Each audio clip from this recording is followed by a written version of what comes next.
I like when you do that researchy stuff. All right, we're ready to roll. Let's go.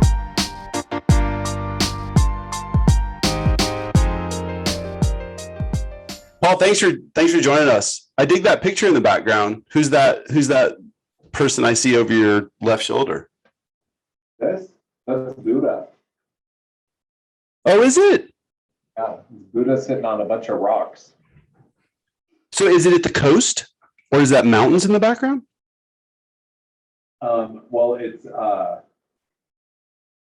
kind of like the northern coast where it's not Northern California, where it's not so beach-like, but more rock-like, a little bit of forest where the ocean is met, so there's not as much sand, but more rock.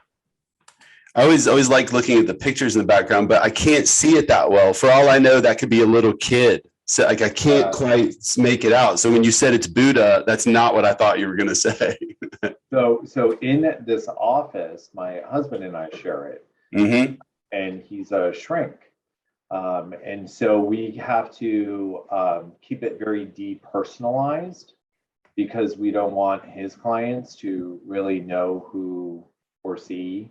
Not that it would be anything weird. It's just that he tries to draw that line, Sure. So we don't have, unfortunately, we have a lot of stuff around us from our kids. Like I've got, can you see this? Yes, our data rocks. Yep.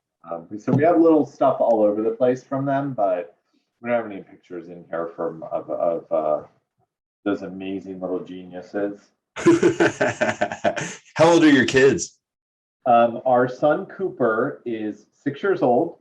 He is, and I'm going to give you his little bio. He's 6 years old. He is orange belt in Taekwondo. Nice. He's in a soccer academy. He's just an amazing athlete. He is starting gymnastics. He plays basketball. He loves to create things, not as much draw, but take like things and glue it together. And he's a freak about math. The dude can already, he's in first grade. He can already do division, like completely on his own. It's insane. That's a pretty deadly combination, because usually when you're that good with athletics, or I don't know, maybe that was just the people that I knew grew up, you also didn't have this bit of artistic and math quality about you as well.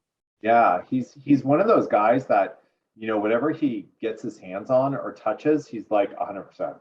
Like he's really got that personality where he's like, I'm going to do a lot, and when I do, I'm giving him my all. We need to work with him on not being so upset if that 100% that he gives is not perfect.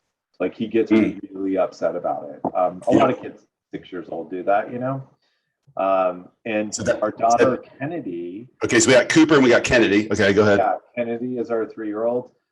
Picture this.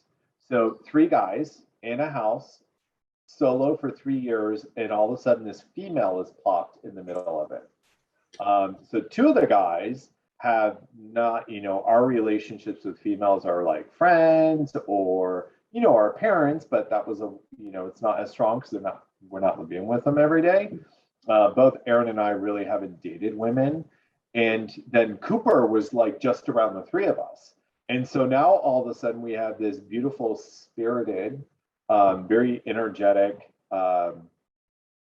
female.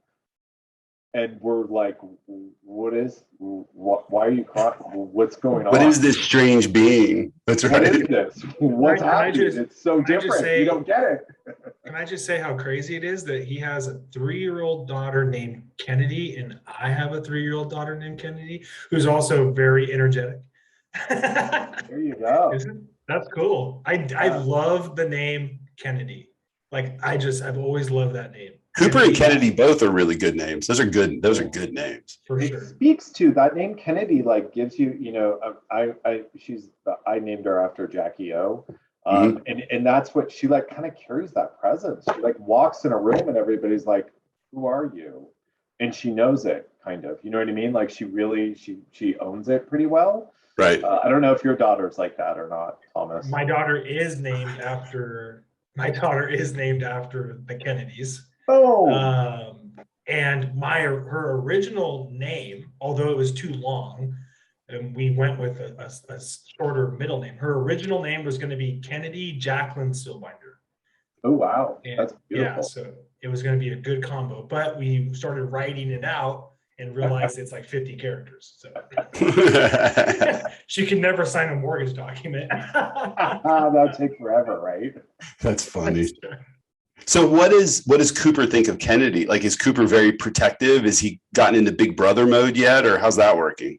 Yeah, you see it a lot. Like you see very, he's just coming out of that stage of he's really starting to get to understand how to control his emotions and reactions. And of course, it helps having a shrink in the house because that's like Aaron's main focus with our kids. Like, you control how you feel. Don't worry about anybody else. Just concentrate on your response, right? And so he's really owning that. And since he's been owning it, he's much more of, in fact, it was funny. We just went, I don't know if you guys heard about what was it called? The cyclone boom that hit California. Oh, the bomb cyclone. Yeah. Yeah. I love media. It's just like this. I was like, yeah, it rained for 24 hours. Like, yeah, it was a lot of rain. Come on, Paul. It was called a bomb cyclone. It had to be way more than just that. I know. My mom called me. She's like, "Are you guys okay?" And I'm like, the bomb hit you. That's right. So we went bowling to stay out of the rain. And it was really, Cooper loves to bowl. He's been bowling since he was like 3 years old. And he for the first time, I really saw him like engage with Kennedy in I'm going to show you something I know, and I'm going to show you everything I know about it.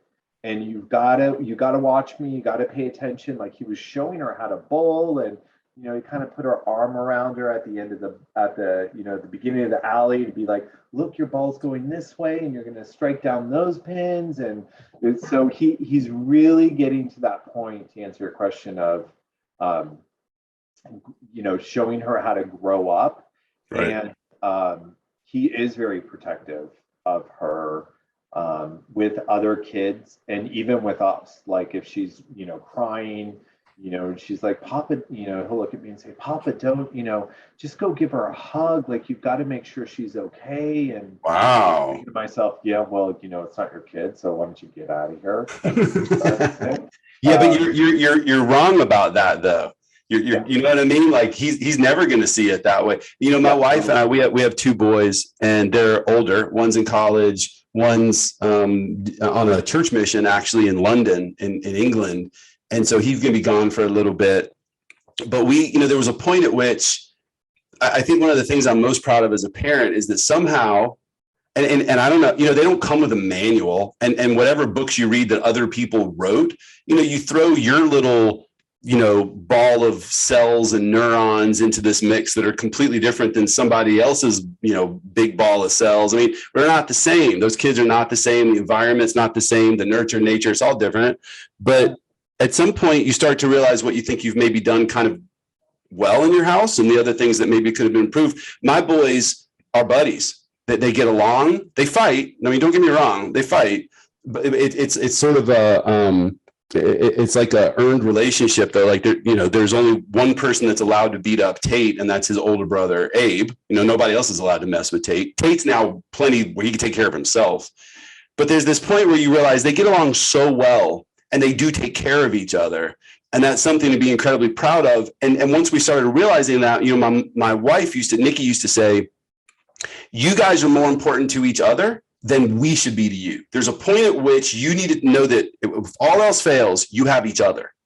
And you need to own that and love it and nurture it. And they really have. So Cooper's already figured that out. He's already figured that out. So when you're like, hey, wait a minute, this is my kid. Don't tell me. Cooper's not thinking the same way. He's like, wait a minute, Pops. That's not true.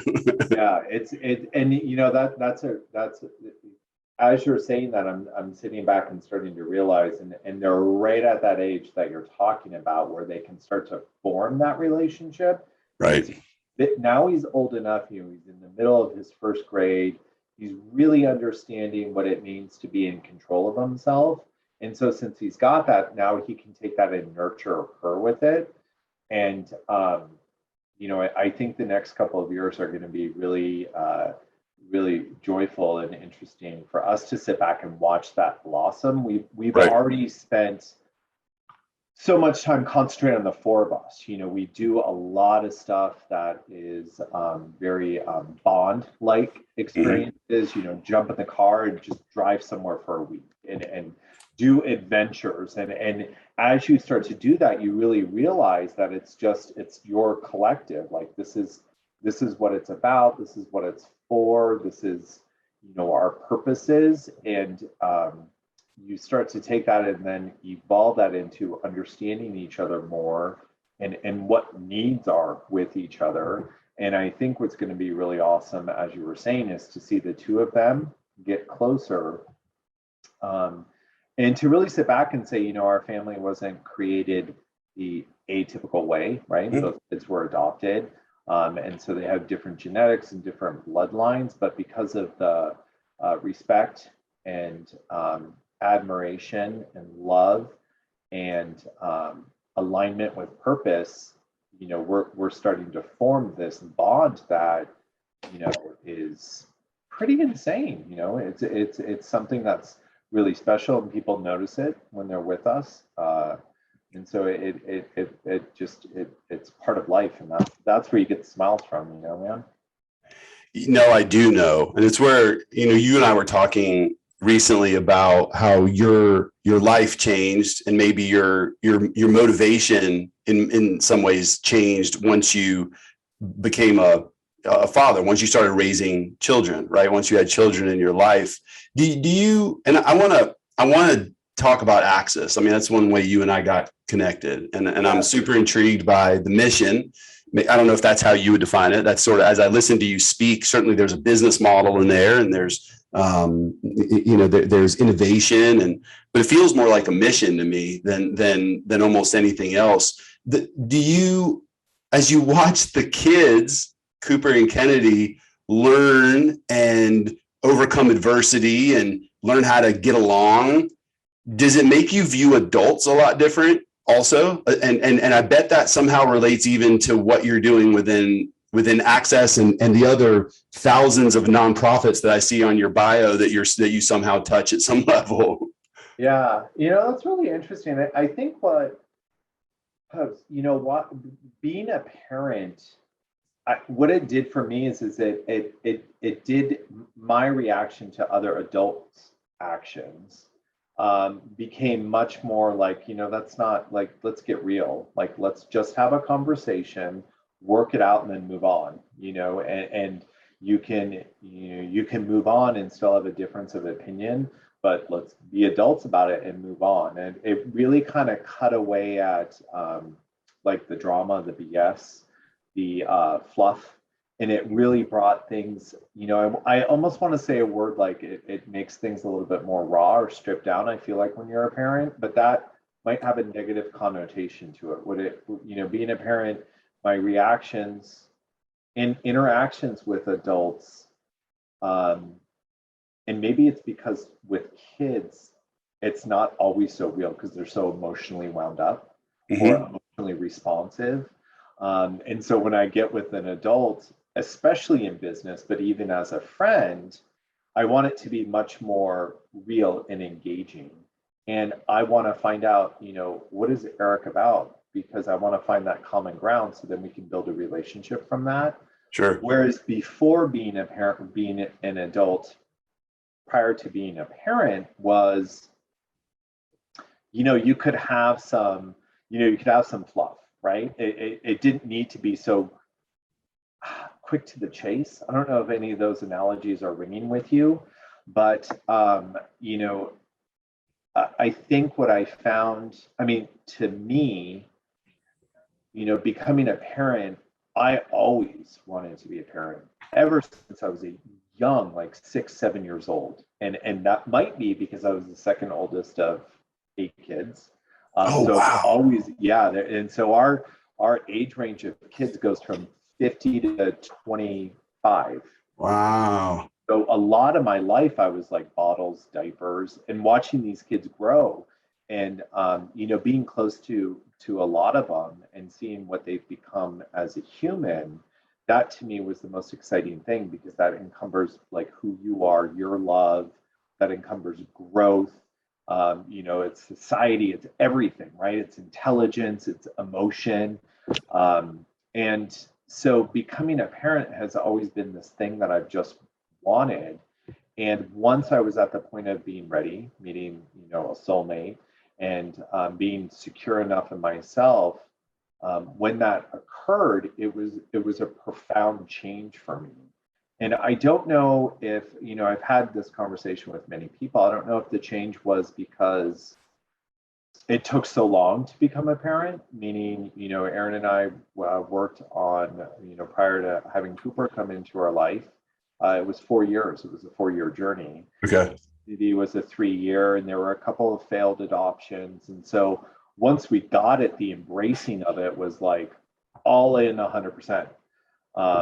And it was just this experience of really finding out who you are, noticing, to me, us noticing that our kids bring out the worst in you almost, but that's just for you to become a better person, right? Mm-hmm. So if you had worked, this was for me, I had worked for years to bring down my temper, my anger. And as soon as kids started to come around, I felt like that boiling up a little bit, frustration. And so what I had to do is really work on it, like authentically dig down and get rid of whatever was making me angry, to now where nobody would ever see me angry, at all, in the worst possible situation, because I really worked on it. And so I think that's been my biggest takeaway, or my experience with interaction with other adults. That makes sense. I really want to talk about access, because I think so much of what we can talk about, because I'm going to learn a lot in this conversation, I think is maybe going to come back to all of these things about who you've been for the last however many years, and then who you are now sort of is what created access, either the idea for it or the overall business model or mission. Give me a quick rundown, or give us a quick rundown of access first, and then I guess I'm curious why, not just what it is, but why it is. Yeah, that's and it's really interesting, and I'll try to step through this rather quickly, but the formation of it, as I sit back now, I see that there was a part of it that was being formed subconsciously to support me in my personal growth. And what shocks me is that I didn't even notice that. I didn't even understand that. And what's most exciting is everybody's involvement in Access Lending Academy. It's supporting them in that same manner. So that concept of being authentically aligned, or being true and deep, is mind-blowing when you create a company based off of that, and you carry through the culture. Our main purpose is to bridge the gap of diversity, equity, and inclusion in the workplace and education in the mortgage lending industry. I mean, you're part of the mortgage lending industry, and I'm sure, based off of how you work within the industry, you see the lack of education in this industry that is responsible for anywhere from 17 to 22% of our entire nation's economic system. There's zero education. And so I started sitting back and thinking, our fulfillment company needed to hire people. How do you do it? How do you do it in an industry that the constant response is, you have no experience, we just can't take you. We don't have enough time, I'm so sorry. To me, that's just that response is kind of a cop-out almost, right? You got to be diligent. We were just talking about our kids, you have to grow, you have to experience, you have to learn, you have to educate. As parents, that's all we do, right? As spouses, that's all we do. We educate ourselves, we educate each other. And so I started thinking back, to some of the mentorship programs that I had brought together in other lenders, and how well they worked out, because those individuals that were walking into the industry, the the gratification they had for the opportunity, the respect that they had for the employer that I brought these mentorship programs into was mind blowing. And in fact, my very first lender that I worked with about 20 years ago, I brought in a mentorship program. 15% of the staff are still my original mentors that I brought in 20 years ago. Wow. And they're they're just excelling so amazingly and moving through and learning, different aspects of the industry within this lender.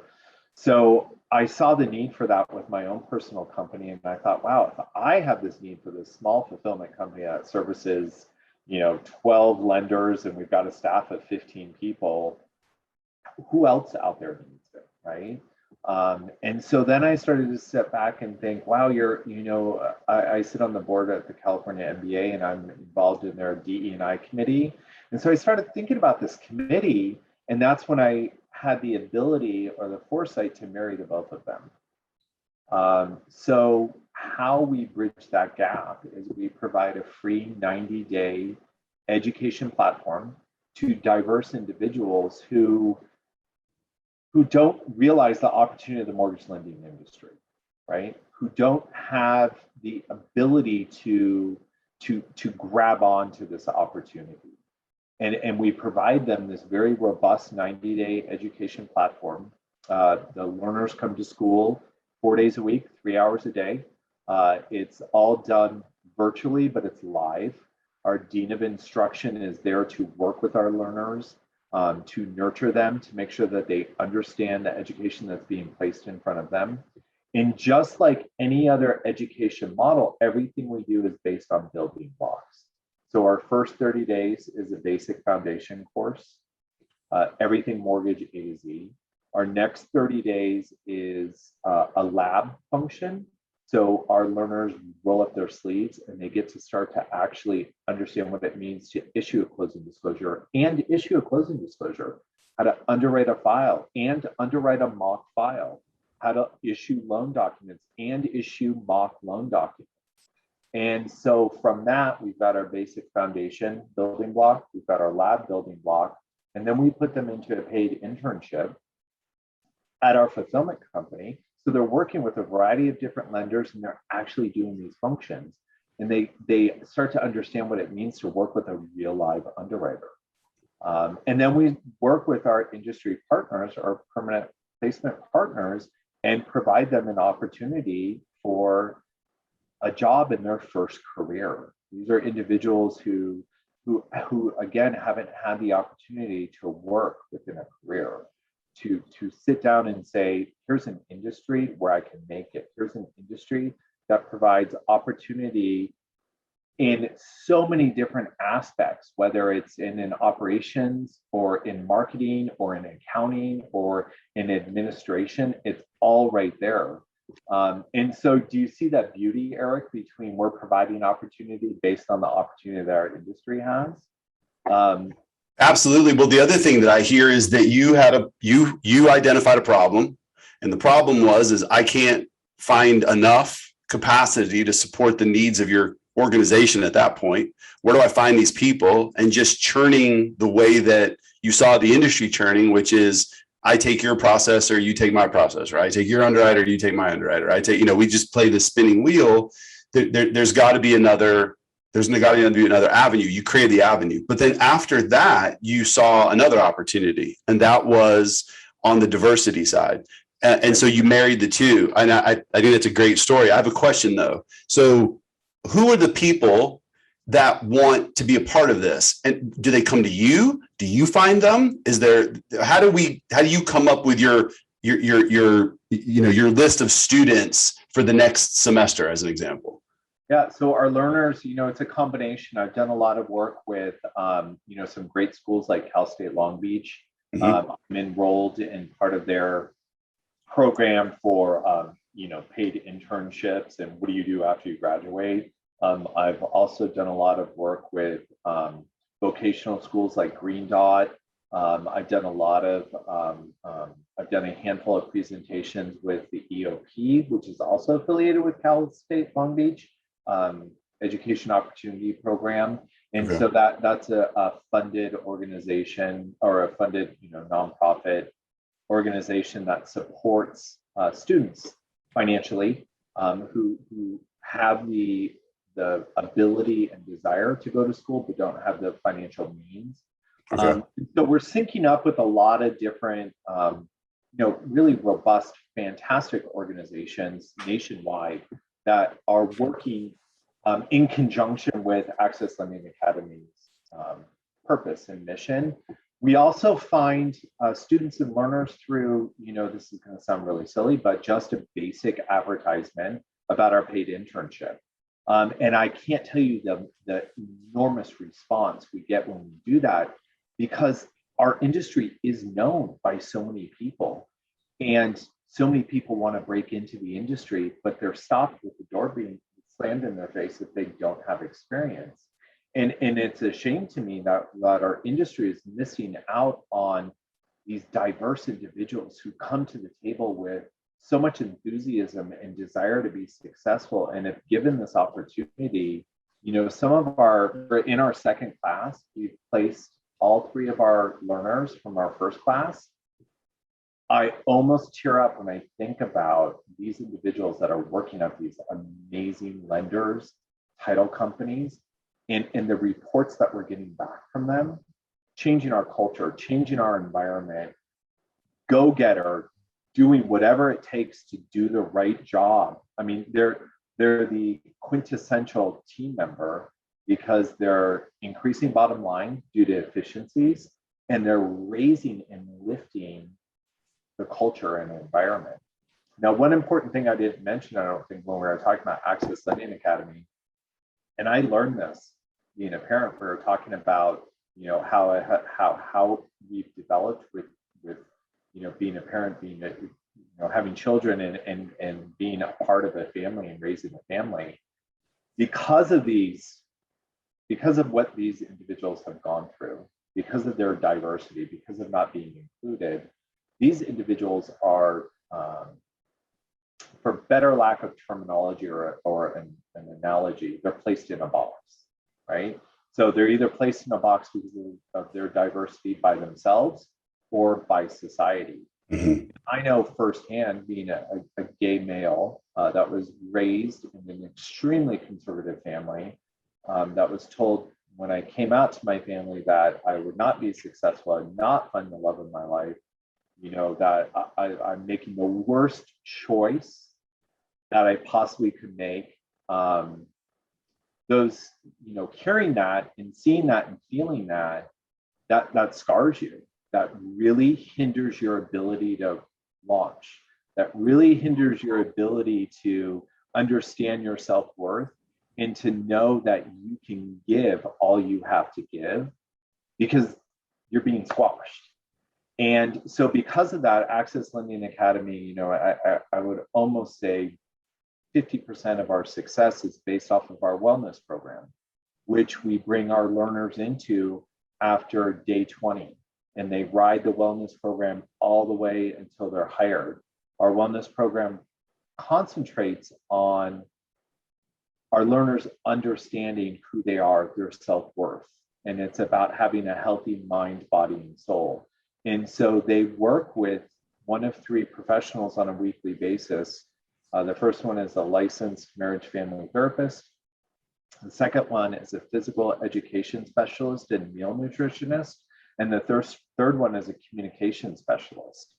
Can I ask you a quick question? Yeah, absolutely. So Access is a nonprofit. Yeah. So these people that you mentioned, are they volunteering their time? Well, I mean, at some level, right? It's a combination, So Yeah.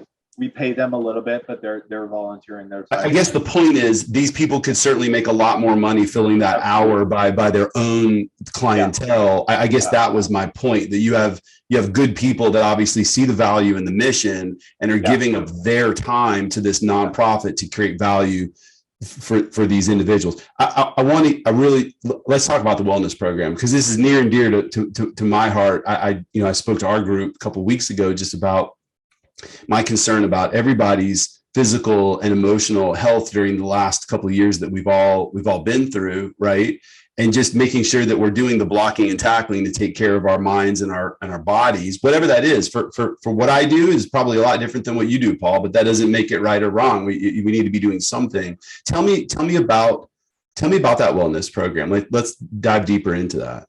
Yeah. And so, well, can I ask you a question before Sure. we dive deep into it? Yeah. What your purpose in the wellness program, like when you sit back and think, I want my team to be healthy and happy, what is that? Why is that purpose for you? What is the reasoning behind that? Well, I think there's a lot of reasons. I'm pretty blue collar. If you could pay me enough money to dig ditches all day long, I would probably do it. I like to get dirty. I like to have calluses. I like to be outside. I'm sitting under fluorescent lights right now, and that's where I spend the majority of my day. I love what I do. But with that blue collar sort of lunch pail, I guess, mentality, part of it is to put you in a position to be more productive at work, which hopefully gives you some desired outcomes that I think, from what people tell me, they want, whether that's to climb to another level within an organization, or to be able to make more money, which ultimately provides outcomes that allow you to provide for your family or to hit a personal goal. But then the other one, and here's one that I really talked about recently, is I have a good friend, Brock Long, who was the former head of FEMA. He was there for the first couple of years when Trump was put in office, and he dealt with a lot of really difficult things, right? I mean, Puerto Rico got hit during that period of time. Houston got hit. You had the Paradise fires. And Brock's been on the podcast, and one of the things he talks about a lot is resiliency. He talks about financial resiliency, because you think, FEMA goes into these places that get hammered, and people for the most part aren't educated. Let's go back to education. You're talking about, obviously, a big part of the mission at Access is not just wellness, but also education. I think it all fits together. But a hurricane hits your town and FEMA comes in, you think, well, FEMA is just going to give me enough money to build my house back and get my car back and give me enough money to survive while I can't go to work. And the reality is that's not really what FEMA was created for. And if you don't have community and personal financial resiliency, you put yourself in a much more difficult position. Well, I think our physical and emotional health and wellness is very much the same, right? There's going to come a point where I'm sitting on a bus or a subway or whatever next to someone who's not healthy. They're sick. They have something that I could pick up, a cold, the flu, whatever. The more resilient I am, hopefully, the less that impacts me. Same thing if something bad happens to me today, and it's hard and it creates stress on my body. The more physically fit and emotionally fit that I am, hopefully I have a resiliency to be able to fight through those things and not make it an earth-shattering experience. So I hope that answered your question. I kind of went off on a tangent. Yeah, and I was just really curious, and it's very much along the line of why we integrated our wellness program, right? And it's so that when an individual is at home, they're 100%. They're resilient. They understand. They can think about whatever situation is in a healthy manner. And when they're at work, they have those same tools. As a leader, I feel that it's our responsibility to make sure that our team, our students, our learners have the ability to be 100% all the time. Mm-hmm. They have those tools, because then, as you were saying, Eric, they're resilient. There's no excuse. They have the opportunity. They have the tools to be 100%. There's no excuse. Access Lending Academy in no way, shape, or form is a hand out. It's a hand up. Our learners have to work their rear end off. If they drop below a 70% GPA, they're out of class. Do they have to do something to be accepted to the program? Absolutely, yeah. There's a long onboarding process, and so it's absolutely not for everyone, and it it's just like my kids, right? If Cooper gets in trouble at school, for knocking someone in the head or not keeping his hands to himself, he's not going to go to soccer that day. He's not going to. There's a consequence, right? He's not going to have the things that he wants and that he enjoys. And so it's really important, I feel, with these diverse individuals to provide them the opportunity, but then to say, here's the opportunity. We're going to do the work together. and here's every tool you can take. I'm launching you. You have here's this opportunity. Don't screw it up because you'll never get this opportunity again. Take it and go for it. And they feel that. They can feel the sincerity in our communication with them. Have you been approached by companies that would like to replicate some of the things that you're doing? And I know it's still relatively new. You're still probably figuring out the things that are working well and the things that aren't working well, and making the tweaks that any good startup is always gonna do, right? But let's go break it, and then we'll figure out what we need to fix. We've got great ideas, but let's go blow it up now. Have you had companies approach you about replicating the program so that they can incorporate it into their own environment, like an XYZ mortgage banker that says, we've tried rookie programs and it hasn't worked very well. Can I take some of your boot camp or your best practices, and whether I use Access or not, just plug it into a program that we're going to create? Yeah, that's a great question. In fact, I am just finishing up a project. Our first partnership of private labeling is with Qualia. Okay. They're announcing this great new lender solution, and they agree and they feel, as do we, that education is missing in our industry. So we're doing Qualia education powered by Access Lending Academy. Okay. And we're going in and giving instruction to a handful of their team members, and giving them really just the basics foundation, so that these team members that are going to support this new lender solution have the ability to really understand what is mortgage, how is a mortgage manufactured, and what are the different parts of the manufacturing process, and how does our product play a role in that. And I think as we carry on, we're going to see some of that a little bit more. And I also think as we carry on, a lot of companies are going to realize how important that wellness component is, and probably take a look at what we've developed with our wellness program, because it really does, as you're going through, it's very much like our education, like our syllabus. It's based on the education building blocks, where we concentrate on the mind, we concentrate on the body, and we concentrate on the goodness of your soul and how to express that. I love it. So maybe this leads me to something I thought of earlier. As you start to white label at some level, is it important to you that the companies that are going to take advantage in a partnership of what you've created on the education side, and I include wellness in that diversity is not as important to them? Does that still need to be or do we have the education on the one side for that group of people, and then under your umbrella, under your roof, of course, it's completely holistic, it's all of it? I'm curious where your head is on that. Yeah, that's a really good question. And I was at National MBA, and I had a lot of people sit down and say, so does your program mean that you wouldn't take a white male who's 28? And that's what I want to talk about, actually, is that question. Yeah. So what I've been learning as I've been going through and developing Access Lending Academy, and to your point, it's brand new, right? I mean, I literally came up with this idea driving to my job, Pinnacle Home Loans, on a rainy day in November of last year.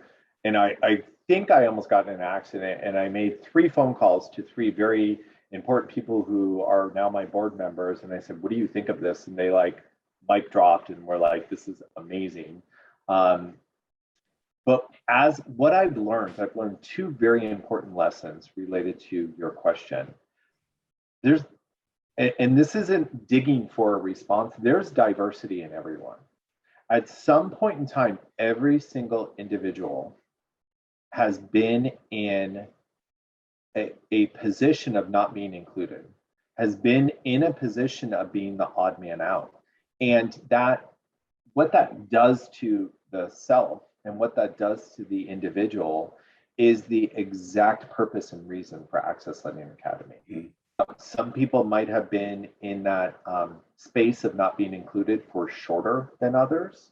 My personal story, I could say it was from the age of 6 till probably about it was probably about 35 years of being excluded And a lot of that was myself, no longer society.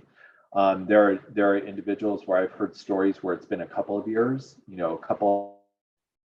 a span of not being included because of their socioeconomic upbringing.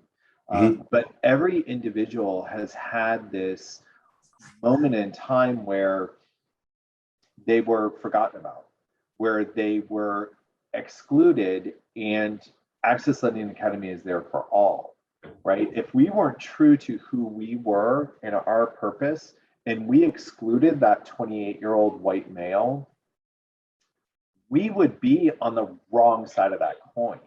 Sure. Does that make sense, Eric? Well, no, and so what I'm also hearing is, by the way, very well said. You may have not felt like that was super poetic, because I could see you sort of thinking your way through it, right, a little bit. Because I could imagine that there's going to be companies that have either already approached you, and I'm not even talking about mortgage companies. I'm talking about companies that may see value in what you're doing on the diversity and inclusion side, that are looking more for numbers and quotas. Really, and I have no. Absolutely. That's okay, whatever. That's a different business model maybe than what it is you're talking about. But what I'm also picturing is you're communicating is that if you take that 20-year-old white male and you teach him what you're teaching him, or her, female, and they buy into it and believe it, and it then becomes a part of who they are, how does that not create value when they go out into the working world, when they go out to the grocery store, when they go, whatever they do in the rest of their life, maybe they see the world a little bit different. I think about this a lot because I do worry that if we're so far on one end of the spectrum, we then disenfranchise some people that maybe could become advocates for something like what you just described. And so if you're not turning away that 20-year-old white guy, doesn't that maybe make the world just a little better place, right? Absolutely. Yeah. And that's what it's really about. And that's why I love my other jobs, Eric, and the boards and other companies that I support running. But this is Access Lending Academy, to me, is so real, and it's so about what life is. It's the quintessential definition to me of success, where creativity plus innovation equals success. And that's always been a formula that I've fallen, and it has it's goodness. Everyone I tell about Access Lending Academy smiles, and they want to support it because it's a strong business model, but it's doing something good. And what we concentrate on, what I talk to my team and my board and our volunteers about on a continuous basis, is keeping that goodness real, because that's what life is. That's what we need. That's what we teach our children. That's what we talk to our spouses about. That's what we go and talk to people at work about. It's all, and it might be a really simplistic word, but it's all goodness. And if we can keep that, as we keep that a part of our culture and our environment, we're only going to deliver good. And that's why, so many people, when I share the story and I really pour my heart out, begin to well up. And that's why when our permanent placement partners have interviews with our learners, they leave in tears because it's such a good thing. And, this isn't a soapbox moment. This isn't a, St. Paul moment, right? This is, if we all just concentrate on this, then we'll all be cool. We'll all be good.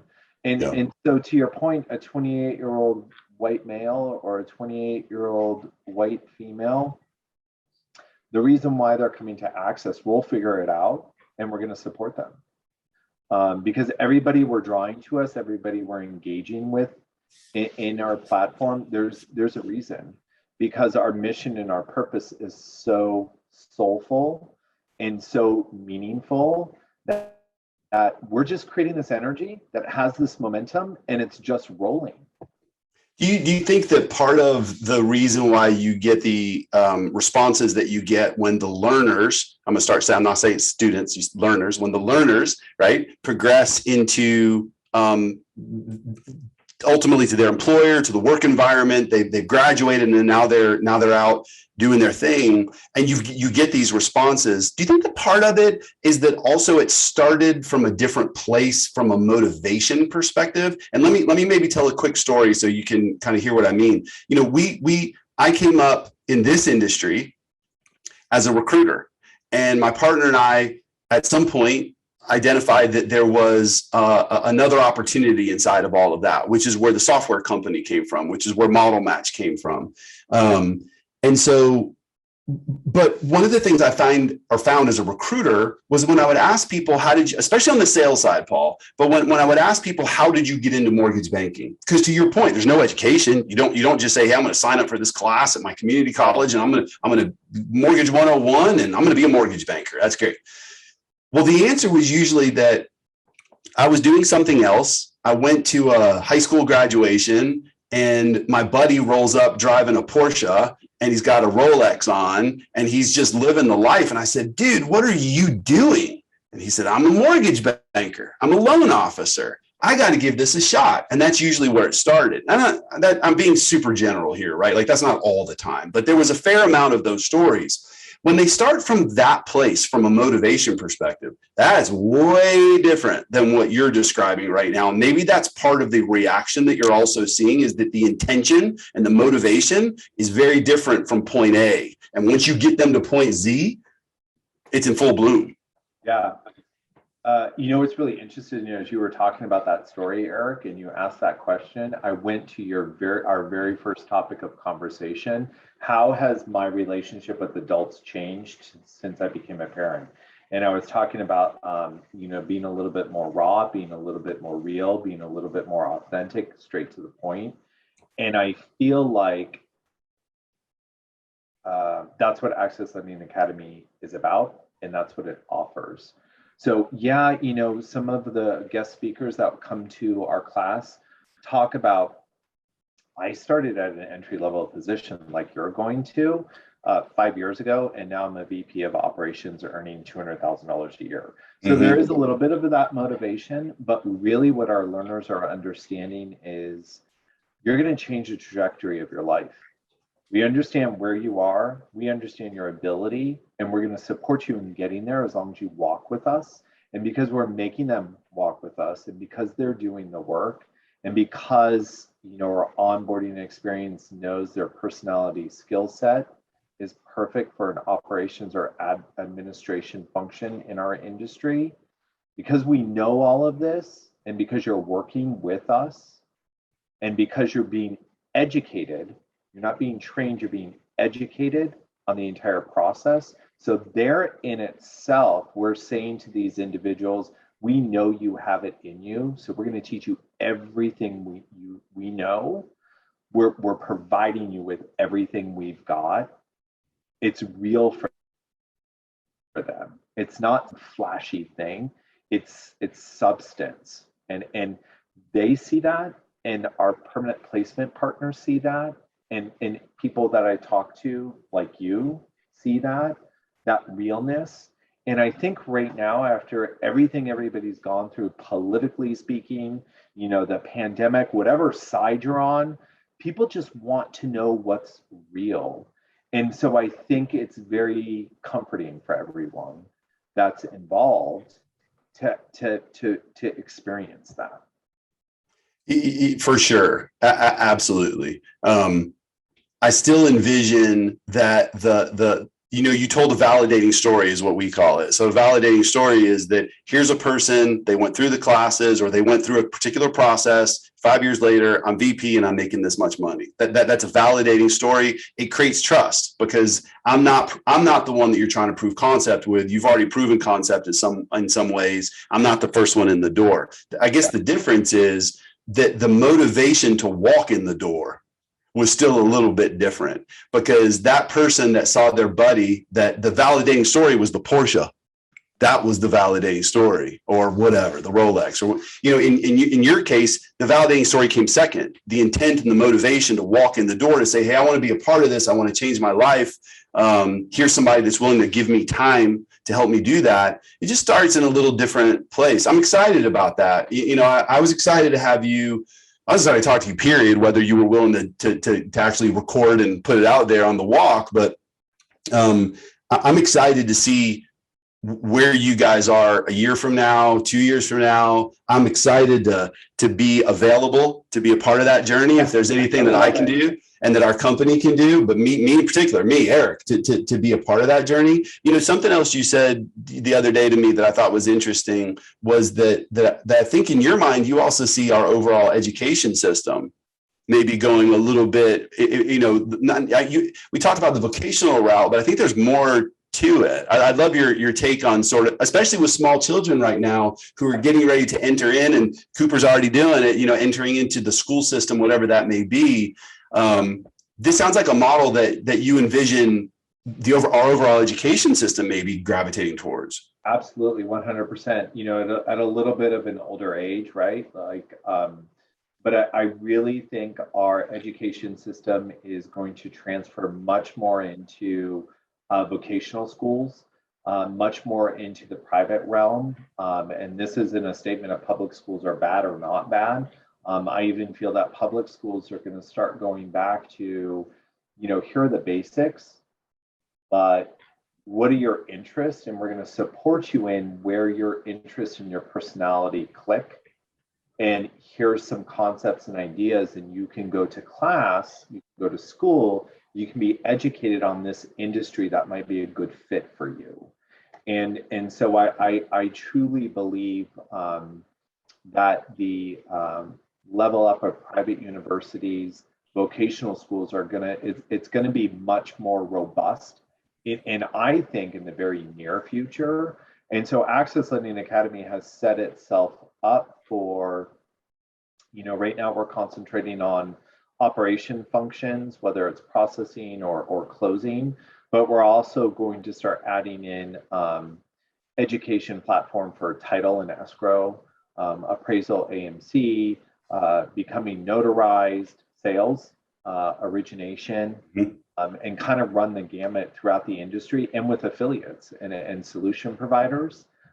Because I think that as our industry grows and it more and more becomes adaptable to technology in the fintech era, there's going to be changes and shifts. And I think that some of those solution providers are going to look at organizations such as Access Lending Academy, who is an actionable oriented, solution, and say, support us. We've got the technology, we've got the team members, we need to be educated. And so I just have this feeling that's kind of the route of education in the near future. So we're pushing up on an hour, and you and I knew that we were going to go at least an hour. We knew that was going to happen. I think we could keep going for 2 more hours probably, because there's other things that I wanted to talk about. Fintech. I want to talk about how you define fintech. I wanted to talk about setting proper expectations. There's a lot of things I actually wanted to talk about. We might need to do this again. We might need to. I would love to. Yeah. And you think about it. If there's a couple topics like, hey, Eric, let's talk about this next time, then let's just do it again. I'm ready. But before we break for this one, anything else you want to get off your chest, or any thoughts, or anything you want to pepper me with? I think you're kind of a testament, as you were talking about your story, to this thought that, Access Lending Academy, our hashtag is because you can. And what my takeaway is, in every conversation that I have with someone that I go deep with, is, you got to believe in yourself, man. You really have to believe in yourself and your ability, because it's all within you. You have all the energy and intelligence and ability to build the life that you want to build. I'm an absolute testament to it. From the age of 6 to 18, I was told, if you weren't this perfect stereotype, if you weren't this individual that everybody thought you should be, you're not going to have anything. And that pushback grew my superpower, right? It gave me the ability to say, really? Watch me. Not only am I going to build and do and have everything that I want, but you know what? Because of when I went through, I'm going to support those others who don't understand that they have the ability. So you got to know your self-worth. Everyone is amazing. We're all intelligent. We're all gifted. We're all put on this planet with, awesome ability. It's your life. Do with it what you want. Go for it, And so the walk away would be like hashtag because you can. I love it. And the truth is, everything you just said is actually, in my opinion, one of the hardest things to do. It's easy to say. It's really easy to say. It's easy to stand in front of that mirror and pump yourself up. But it's really hard for it to become actually a large part, not just a small part of who you are. It's really easy to be that person on a good day. Can you be that person on a bad day? And I will tell you, my journey continues because I am not always that person on a bad day. Heck, I'm not always that person on a good day. But I'm willing to fight for it. And that's why I think I'm really, attracted to people like you and Access Lending Academy and the things that you're doing. And so no, man, you're a mentor to people. You're an educator to people. You're somebody that, if you don't know Paul, you ought to know him. Get to know him. So look, man, thanks for coming on the walk. This was really awesome. I'm excited to get it out there, and I'm excited to do it again. So you just tell me when and where. And also, I was not lying when I said my hand is raised. If there's anything I can do to support you and Access, you just let me know. I appreciate it. I definitely think that Model Match and Access Lending Academy could do a lot of good out there.